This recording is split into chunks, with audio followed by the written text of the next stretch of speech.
Thailand adalah satu-satunya negara di Asia Tenggara yang selamat dari penjajahan negara-negara Eropa. Sesuai dengan namanya, yaitu Thai yang berarti merdeka dan Land yang berarti tanah, Thailand berarti tanah yang merdeka. Padahal negara-negara di sekitar Thailand semuanya berhasil ditaklukkan oleh negara-negara Eropa, seperti Myanmar, Singapura, dan Malaysia ditaklukkan oleh Inggris, daratan Indochina diambil alih oleh Prancis, Filipina dikuasai oleh Spanyol, dan Indonesia dijajah oleh Belanda. Dan Thailand masih tetap tidak bisa ditaklukkan meskipun Thailand berada di tengah-tengah mereka. Sebenarnya, kekuatan apa yang melindungi Thailand sehingga ia lolos dari penjajahan yang sudah diderita oleh negara-negara di sekitarnya? Ada beberapa alasan untuk menjelaskan ini, mari kita simak video berikut ini.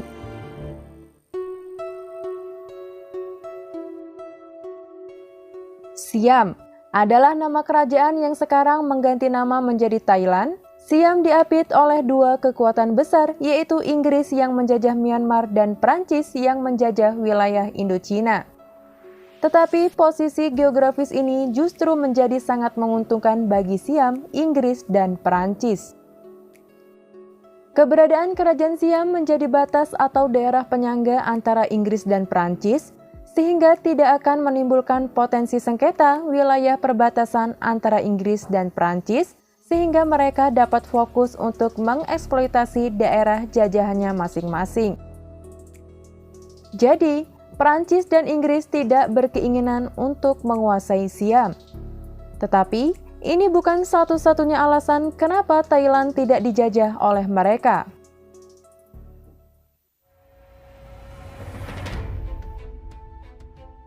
Raja Siam kelima saat itu adalah Chulalongkorn. Sang raja menyadari bahwa ia harus menyesuaikan sistem politiknya seperti sistem politik negara-negara Eropa. Ia juga menyadari pentingnya penguasaan peta. Karena orang-orang Eropa menggunakan peta untuk menjelajah dan menjajah dunia. Ketika suatu wilayah tidak memiliki batas yang jelas, orang-orang Eropa akan menggunakan ini sebagai kesempatan untuk menguasai wilayah tersebut. Maka dari itu, sang raja harus memastikan bahwa batas-batas wilayah kekuasaannya terpetakan dengan jelas. Jadi sang raja membuat proyek peta kerajaan Siam. Sang raja juga mengevaluasi sistem kekuasaan Mandala yang dianutnya saat itu.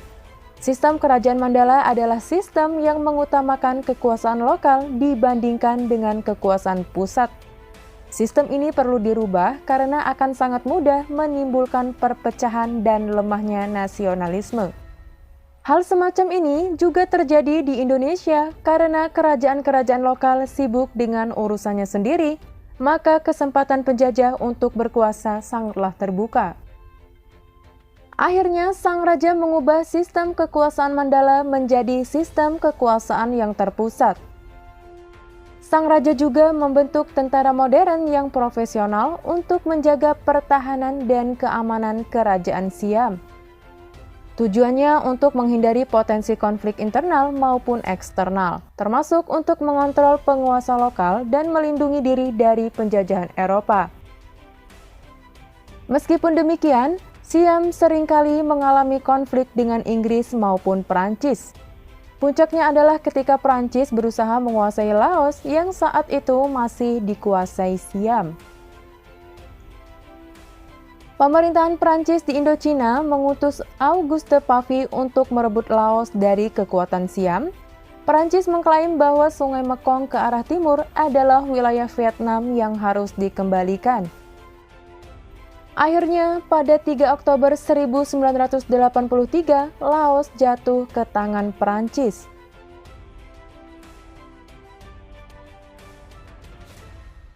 Lambat laun, modernisasi pendidikan, ekonomi, dan militer yang dilakukan oleh Kerajaan Siam semakin memperkuat posisi Kerajaan Siam sebagai wilayah penyangga.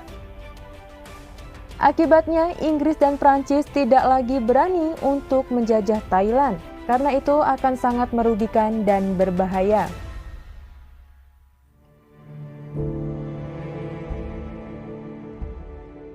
Pada tahun 1910 dibuatlah perjanjian baru untuk menyepakati batas-batas kerajaan Siam, dan batas tersebut terus digunakan negara Thailand hingga sekarang. Pada tahun yang sama, Raja Chulalongkorn pun meninggal, lalu digantikan oleh putranya yang bernama Vajiraput. Vajiraput adalah putra mahkota yang cerdas, modern, dan terdidik. Vajiraput pernah menempuh akademi militer di Inggris dan kuliah di Oxford University. Oleh karena itu, di masa kepemimpinannya ia sangat berkontribusi dalam proses westernisasi kerajaan Siam dan berdiplomasi dengan negara-negara barat.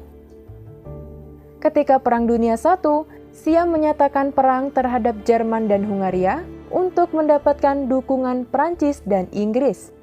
Akhirnya, Siam diberikan kehormatan untuk mengikuti konferensi perdamaian Paris untuk mengakhiri Perang Dunia I.